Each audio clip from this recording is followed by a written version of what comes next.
Welcome to The Secrets of Success. By following the proven techniques of the guests who appear on this series, you'll learn that even successful people run into detours and failures, and how you can apply their success techniques to change your life. You're now listening to the most unique show on radio, the show dedicated to making you a success. Marja Norris believes that for a woman to be a success in business, she must know the unspoken code. Let's find out what she means. Marja, thanks for being with us. Thank you, Bill. Nice to be here. Thank you. Now, Marja, your book is called The Unspoken Code, and you start off the very first sentence is, you need to figure it out. What does that mean? What that means is responsibility to the individual. And, what's very important for me is everyone comes from different backgrounds. And you may be in a position that you are from a very humble background, maybe with not a lot of means, or you may be very fortunate and have those means. And what I really want to display is that when you are in a position with your life, it is your responsibility to figure your own life out and take the reins and run with it. And if you are in a position that you don't have a lot of support or means, that you can definitely still be successful in the business world. And just as a man reading your book, I will say to other men, the rules in there apply equally to men and women. So there's a lot of great information, but even though it's probably designed for women and aimed at women, we men can get a lot out of it also. That's what I've been hearing from my readers, that they've both been enjoying it. And this book is about winning together, and that's really the key, and what I see different than other books that have been written. A lot of books will focus on the chip on the shoulder or the anger or a situation that the men just don't want to work with the drama of another female employee. And we drop that in this book from the very beginning, and we say, okay, what is the common goal of working together? And what are we trying to accomplish? Because one of the things I talk about in the book is that we all have a common goal. And the common goal with men and women working together is a better result than just all men or just all women. And because we all bring different pieces to the table. We're all built differently. We're all conditioned differently, men and women. And what we bring to the table and working together makes, and I always say, 4 plus 2 makes 6, right? Okay. A man will say, and then 3 plus 3 makes 6 from a woman's point of view. We all get to the same result, but we don't necessarily go to that process, the same. And so from a scale of 0 to 10, working together for that end goal makes it a 12. And what I love about all our guests, and especially in your book here, The Unspoken Code, sometimes it takes, you say we have to figure it out, but sometimes it takes us a long time, and some of us, we're not so good at figuring these things out. You put it right out there for us so that if someone's going into the workplace, they understand what's going on, they understand what to expect, and not in a necessarily negative or evil way, but you I think, even point out that the business culture was developed without women, and now it's learning to bring women into the business culture, so there's going to be a transition period. Absolutely. One of the things that are important for the readers to comprehend, and as they read through this, and that I teach them, is that we have to think about our conditioning, and that is not a female or male situation as far as saying, well, I'm a male and I just don't want to work with women. It's because people like to work with people like themselves. So a man will feel more comfortable often working with another man because they get the lingo, the jargon, and they get to the point where they want to be. A woman may work with another coworker as a female and work in more verbal tones and verbal time words that they actually say to get to the point. And it's just a comfort level. And the picture I'd like to build in people's minds is think about the conditioning of coaching. When I live right by a parochial school, and when I walk by and walk my dog at night, I hear late afternoon, I hear the coaches, the football coaches, yelling and screaming at the players, and they're really all the way from middle school to high school, and they are yelling profanities, and I'm thinking I'm going to turn around and see these kids crying because they're really mad. And I turn around and the boys are just shrugging it off and saying, okay, well, then do you want me to go over to this play here? Well, that'd be better. They totally blow it off. Whereas if you took that same coach and that coach was coaching the field hockey or the soccer females, that would have a whole different outcome. So what we have to do is when we're going into the workplace and we are in an environment that is more dominated by one sex or the other, that we have to conform to the point of the communication, because it is to the best result of the person going in there, the employee, to say, okay, what am I working with here? You know, if I'm going to France and I'm going through the countryside, well, I better learn a little bit of French. The same applies Good idea. to the corporate world. I love that analogy. I think it's right on point. Marja, I think I'd like you to tell our audience, you didn't have it easy. You're not someone, we always think that our guests are very wealthy, very high-ranking people, but you started out and you went through all this. If I remember, you were a single mom. Yeah. You had a workplace where it was something like 95 men and very few women. Can you tell us about your background? I sure can. And when I was growing up, I didn't have the perfect older childhood memories. My situation is my parents went through a really nasty divorce. And when I was a young teenager, and my mom left for another man, and the children were not part of the package. And my father went into a very deep depression.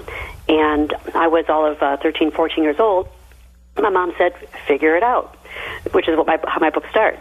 And I was shocked. I didn't want to think that was something I couldn't handle, but boy, oh boy, what 13 or 14-year-old wants to be in that position. So I actually left, and I started on my own. I went to a bad marriage. I went to a marriage first, and then left that. It was abusive, and so here I was, 19 years old, and leaving and having a son, and leaving an abusive marriage and having no money, no bank account, no child support, no family support, and having to do it on my own. And it was overwhelming, but I had a son that I wanted to raise, and I knew I had to do. I knew that survival was my only option, and that failure was not an option. So I mustered up, and I just pressed through. And that's what I teach people, is to look at every day as what's positive in this day. You know, your circumstances may not be as positive, but you can go in and grasp the best part of that day and focus on that, and don't focus on any negative. Just let that negative go away, because the more people can focus on the positive of their life, the more that they'll be involved and invited for people to be around, which is, again, you know, the opportunity for interviews or bringing referral bases in your life. So is more positive of a attitude that you can bring in is going to be definitely much more beneficial. So everyone, you know, doesn't always come from the best beginning, but they certainly can, especially in our country, make it well. Marja, I'd like our audience to know that if they did not hear it at the beginning of the show, your name is Marja, Marga, and last name is Norris, Norris. Your book is The Unspoken Code. Can you tell us where we can get the book, and if there's a website where we can find out more? Yes. It's nationwide right now, and it is all the way from Amazon and Barnes & Noble's, Books A Million, many of the sources. And my website is www.marja, Norris, NORRIS.com. And there are links right on there, which you can also sign up for my website, and also go, or I should say, my newsletter, and go to all of my media links to get more information. It's full of information that can help people, just motivational ideas, and to really give some ideas for people to take their life and make a change. And as we always tell our listeners, it's so much easier when our listeners can learn from someone like yourself who's been there and done that, why should we have to go through, make those same mistakes, or take 6 months or 3 months or maybe several years of our life when you spell it out for us? So someone going out into the workplace, or if you're wondering why you're not getting ahead, or maybe you feel you're in a static position, take a look at the Unspoken Code by our guest, Marja Norris, and see if it applies to you. If you get 2 or 3 great ideas from it, that's all it may take to get you moving and change that career path. Now, Marja, you have something called the ABC rules. Can you tell us what that ABC stands for? Yes. The ABC rule is really a what I look at as what we call a Venn diagram. So if you interlap the A, the B, and the C into the center, then you get the nexus, which is the sweet spot for your success. Okay, in real terms, A equals attitude, B equals behavior, and C equals corporate confidence.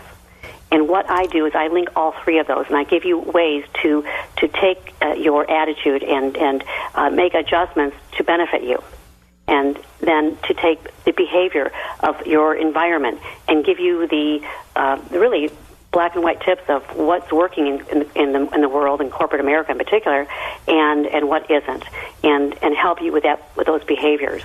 And also, the third one would be the confidence.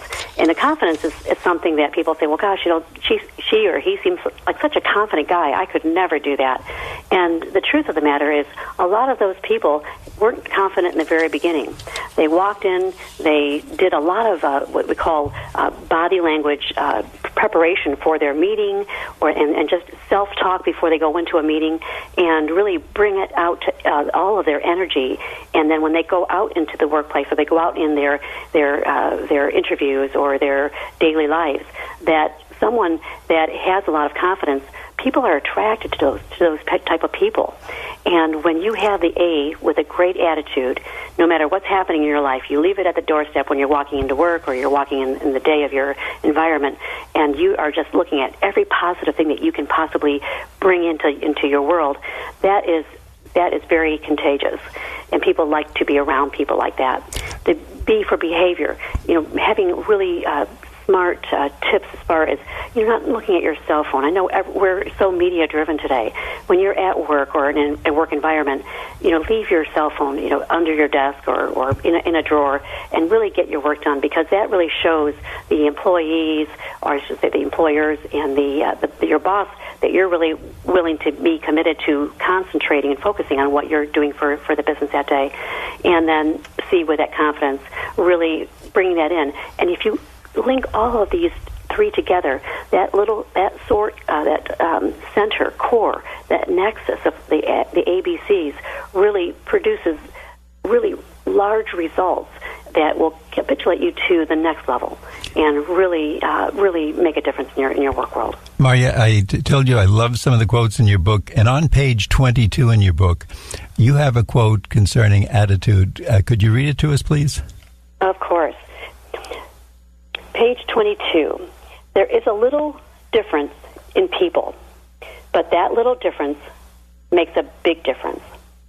The little difference is attitude. The big difference is whether it is positive or negative.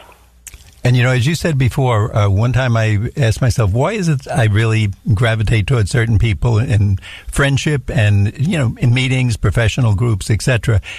And sure enough, the answer came out to me, these are the people who are at least in the middle or upbeat. They're not complaining, oh, the traffic was so bad, I hate the politicians, I hate this new rule we have, or whatever is bothering them that day.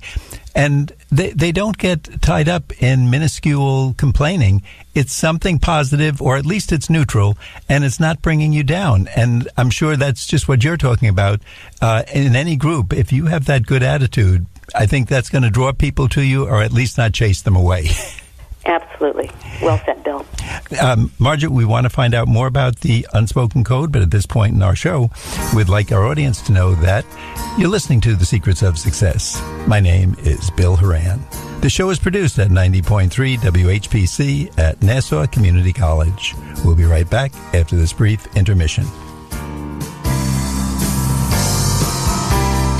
This program is brought to you by Nassau Community College, which offers a paralegal studies program. Students can major in paralegal studies while earning their associate's degree, or earn a paralegal certificate if they already have a college degree. These programs can even help you start a second career as a paralegal. It's a program for anyone who wants to work in a law office assisting lawyers, the government, or a position in an insurance company. More information about full-time, part-time, days, evenings, weekends, or online courses is available by calling 516-572-7774 or by email at paralegal@ncc.edu. Welcome back.